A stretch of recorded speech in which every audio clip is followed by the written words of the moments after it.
magacaygu waa Mahad Nuur Axmed marka aad joogto gobolka Galgaduud dhaqashadu geela ma ahan wax cusub oo waa xoolaha ugu badan ee bulshada ku nool ay ka manaafacaado balse 5 sano ugu dambeysay dhaqashada xoolaha geela gobolka Galgaduud wax weyn ayaa iska bedelay markii loo eego waqtigii hore iyo xilligan la joogo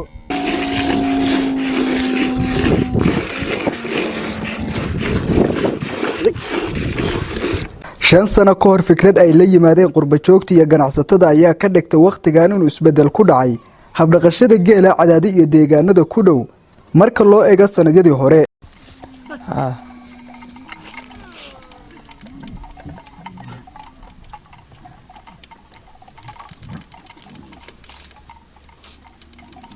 geela waa mid ka mid ah xoolaha laga dhaqdo gudaha Soomaaliya laguna jecel yahay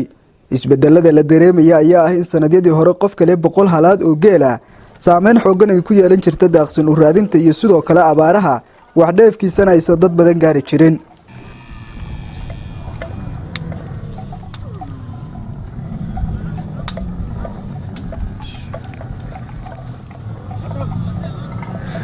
balse hadda geel jiraha iyo geelaba waa magaalo joog taas ayaa ka dhigaysa in geela golayaal waaweyn looga sameeyo duleedka magaalada si joogto ah caanihiisana lagu daabulo magaalooyinka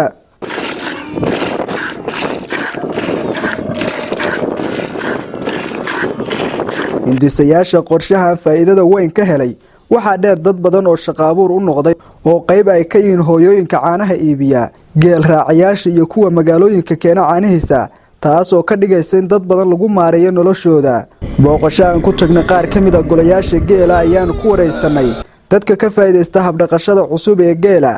hadda loo dhaqo biyaha iyo raashinka ayaa geela si joogto ah loo siiyaa maadaama goobta uu joogo lagu diyaariyay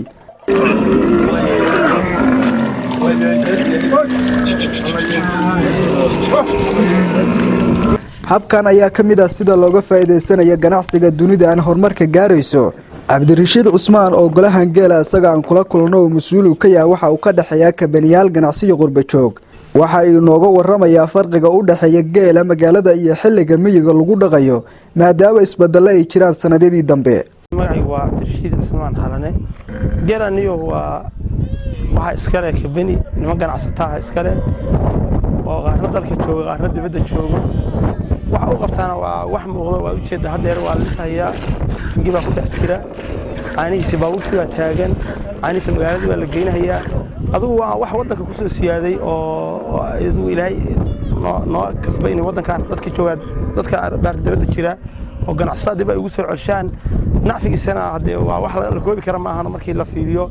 qaabka dadkan deegaanka jooga ay wanacfiyaan ma ahan wax sahlan iyo wax meeshan ku koobi karna ma ahan laakiin qodobo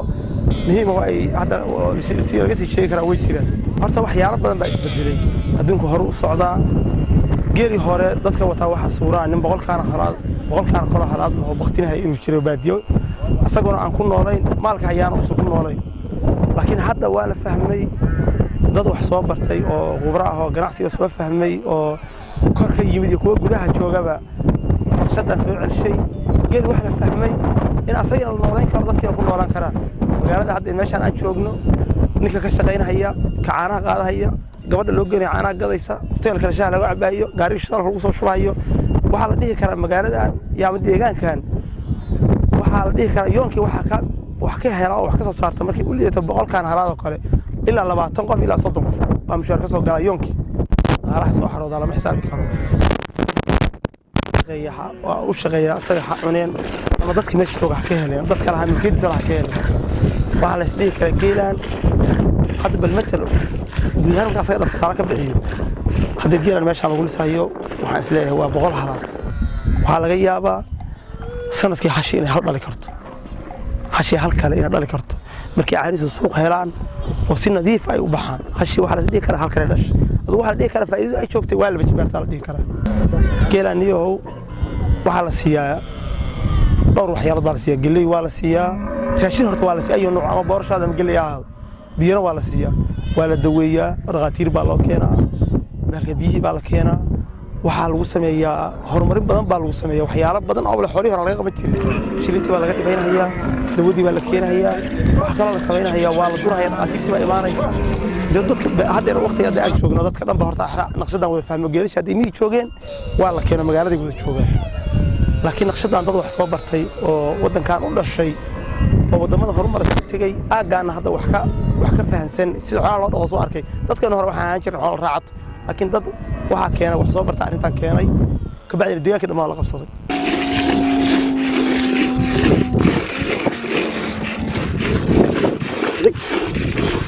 maxamed sandheere waayo badan oo ku noolaa dalka dibadiisa gaar ahaana dalka Denmark hadda waa gaaldhaqday waqtiga ugu badan jooga golaha geela dalka oo dib ugu soo laabtay kadib fikradda uu la yimid waa ka faa'iideysiga dhaqashada cusub ee geela 5 sano ka hor uu bilaabay qorshahan ilaa iyo waqtigan waa uu wadaa waa mid ka mid ah dadkii ugu horeeyay ee barnaamijkan cadaada ka bilaabay iyo deegaanada ku dhow waxaana caanaha geelan ilaa iyo waqtigaas uu aasaasay loo suuqgeeyo magaalada Dhuusamareeb ee caasimadda Galmudug waxa uu warbixin kooban naga siiyay dhaqashada geela cusub iyo waxa iska bedelay nolosha dadka dhaqa iyo hal abuurkan hirgalay maadaaba habkii hore hab ka duwan hadda loo dhaqo magacaygu waa maxamed faarax sandheere waxaan joognaa xerada geela ee maxamed faarax sandheere waxay ku taalaa meel cadaada iyo gudun laba u dhaxaysa geelan ayaan xanaanaynaa hadda xilli waxaa lagu jiraa uu intiisa badan uu dhalahayo ama dhalay geel haddaan taariikhdiisa idinkaga sheekeeyo muddo waxaan bilownay ilaa 5 sano 6 sano laga joogo waxaan ku bilownay geel yar laakiin asna waa isdhalay laba siyood buu isku dhalay wuxuu isku dhalay asagoo dhalay geel kale iyo nacfigii laga helay oo geel kale laga bixiyay hadda wuxuu marayaa ilaa 200 zaid buu marayaa aad baana loogu nasqabaa dadkuna waa nugula nool yihiin inana waa ku noolahay waa ganacsi ahaanna waa ku fiican yahay dhaqaal ahaan waa ku fiican yahay moraal ahaan waa ku fiican yahay waayo noloshaadu waxay dareemaysaa xorriyad bay dareemaysaa anigu haddaan iska soo qaado waxaan ahay dadka qurbaha ka yimid qurbaha waad ogtihiin noloshu dayiq bay ku jirtaa xoogaa cariiri halkan noloshaadu waa free waxaad iska daa waxaad xor ka tahay dunida oo dhan baad xor ka tahay siyaalaha gala looga faa'iido waxaa ka mid ah annagu milkiilayaashii baan nahay waa ku dheefsanaynaa shaqaale waa ka shaqaynaya mushaar buu ka qaadanaya nin walba qoys buu maamulaa oo aabbo u yahay oo ka biilaya waxaa kaleetoo jira caanihii markaan dhisno suuqaan geynaynaa islaamaan nagala wareega waad ogtihiin waddanka shaqaale-aan baa ka jirta oo waayahanba sidii intii dowlad la-aantu ay dhacdayba dumarka ayaa kaalin weyn kaga jira xagga shaqada waxyaabaha u sahlan bay ka mid tahay shaqadeennaani caanahaan u geynaynaa waa ku wareejinaynaa suuqay geynayaan waxaa laga yaabaa inay nagala wareegaan anigoo kale in 10 islaamood ay la wareegaan 10 dumarihii 10kaas mid walba inay 2 qoys 3 qoys oo kiiba 5 qofood ka koobmo inay sii maamusho oo ay ka noolayso markaan isku soo xorino xagga shaqa abuurka wuxuu uga jiraa kaalin weyn uga jiraa xagga ganacsiga kaalin weyn uga jiraa xagga nafsiga kaalin weyn uga jiraa oo faraxsanaan iyo dhul doogle iyo noloshaadii xora iyo geed qurxood iska harsanayso iyo caano farashood maalayso intaba aad baa loogu nasqabaa xagga caafimaadka dadka waayeelka oo kaleeto caruurta oo kale caafimaad badan bay ka helaan caanaha geela waa la socotaan hadda wax kale iska daa cudurka autismada oo ilmuhu ay hadli waayeen Mareykanka wuxuu soo saaray caanaha geela inay dawo u tahay maalin walba waxa noo yimaada dad soo caajisay oo qurbaha ka yimid oo raba inay caanaha geela cabaan waxa sii dhaluliba inay kaadidiisa cabaan bay rabaan oo ay caafimaad maaragtay ay ka helaan waana laga helaa dabcan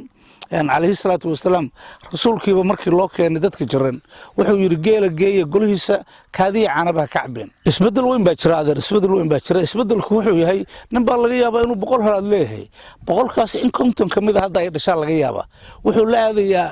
مال إلا حدود إثيوبيا والصومال ولا حيسة مال وحلا شيء ولا يرعون إلى هذا هي المين هالكاني ماركتي يكون بقتنيان oo ay u baahan yihiin nolol geelina meel buu ku dhalay ilmihina meel bay ku baqtinayaan annagu bridge baan sameynay bunta isku xirto oo ah in ilmaha iyo geela kala faa'iidaan waxaan keenay hasha waxa la lisay 24 saac 4 jeer baa lisay 4 jeer meelna inaan ayada cunno u siino meelna ay qarash ahaado meelna ay ciddi cunto meelna loo dhigo ayaan gaaray macnaha oo aan wixiisi baa qorshaysan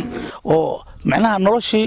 geeljiraha waa cilmiyeynay waa madaniyeynay waana la isku dayanayaa markii u horeysay annaga waana lala yaabayay waxaa la islaa nimankan burbuuran oo Yurub ka yimidoo geela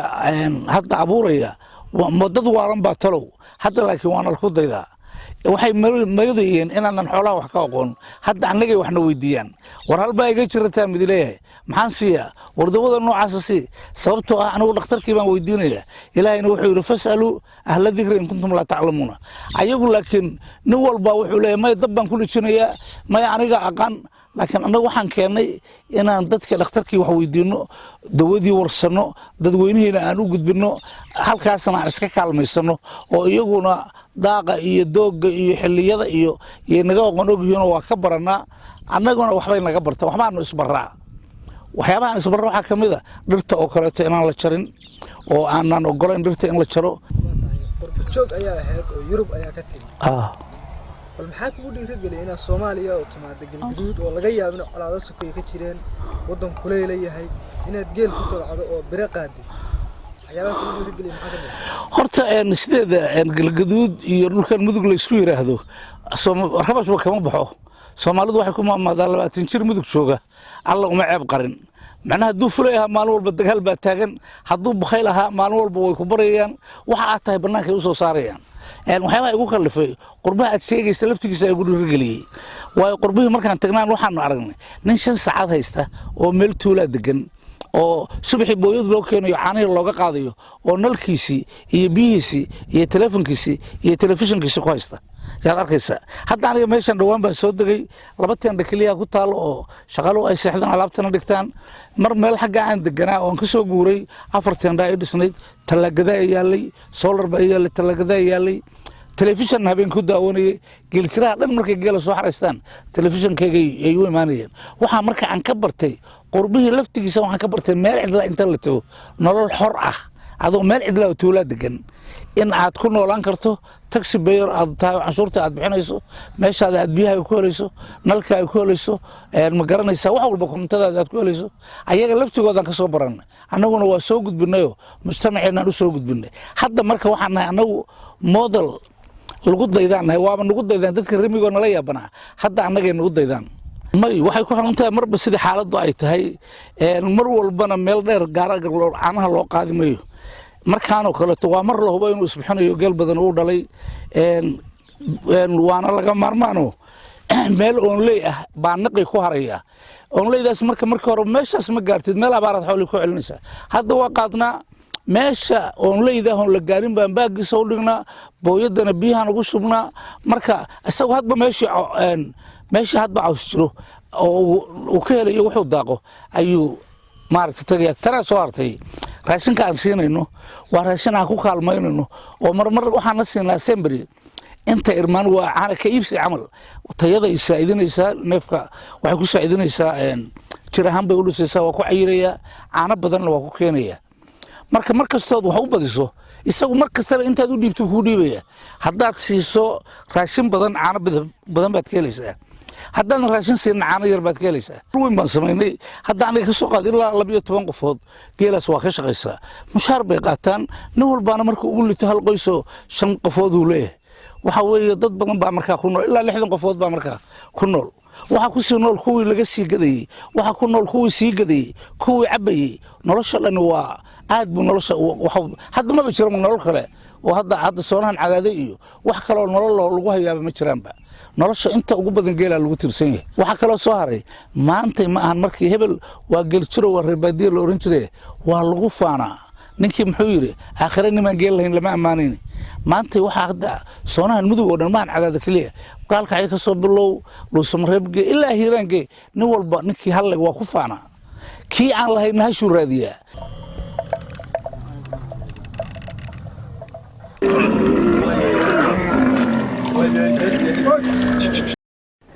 geela dadka Soomaaliyeed waa mid maqaam gooniya u leh suugaanta nuucyadeeda kala duwan ayay kaga hadleen muhiimadda uu u leeyahay inkastoo intaan warbixintan diyaarinaya golayaasha geela aan kula kulmin maasayaha nooga hogol tusaaleeye geela meeshuu Soomaalida ka joogo balse gabay hore baa lahaa ragga laxaha sii dhowranayow dhaqashu waa geele. Mahad Nuure Axmed, raadiyaha iyo TV-ga Dalsan, magaalada Cadaado.